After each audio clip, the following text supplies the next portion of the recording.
3 రోజుల నుంచి ఫీవర్ పెరుగుతుంది కానీ తగ్గట్లేదు. అన్నా ప్లీజ్ నా మాటిని ఒక్క టాబ్లెట్ వేసుకోవాలా అన్నా. అన్నా రే ఒక క్వశ్చన్ అడుగుతాను రా.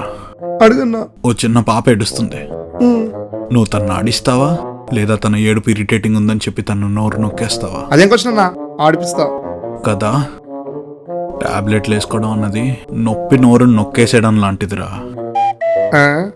మన బాడీలో బ్యాక్టీరియా కానీ వైరస్లు కానీ వెళ్ళినప్పుడు ఇమ్యూన్ సిస్టమ్ ఆటోమేటిక్గా ఫైట్ చేస్తుంది. ఈ ప్రాసెస్లో బాడీ టెంపరేచర్ కూడా పెరుగుతుంది. దాన్నే మనం ఫీవర్ అంటాం.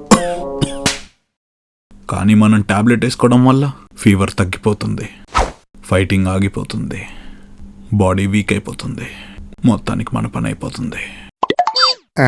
ఫీవర్ ఈజ్ అవర్ ఫ్రెండ్ రా, నాట్ ఫో. మన ఇంటికి ఫ్రెండ్ వస్తే వెల్కమ్ చెప్తాం కానీ గెంటేయం కదా.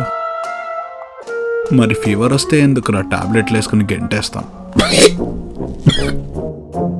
వీడు చెప్పిందంటే లాజిక్ ఉందో తెలియదు కానీ వీడికి మాత్రం 104 ఫీవర్ ఉంది. అది ఇంకా 2 degrees పెరిగిందనుకో నేను కొత్త రూమ్ ఎత్తుకోవడమే. అన్నా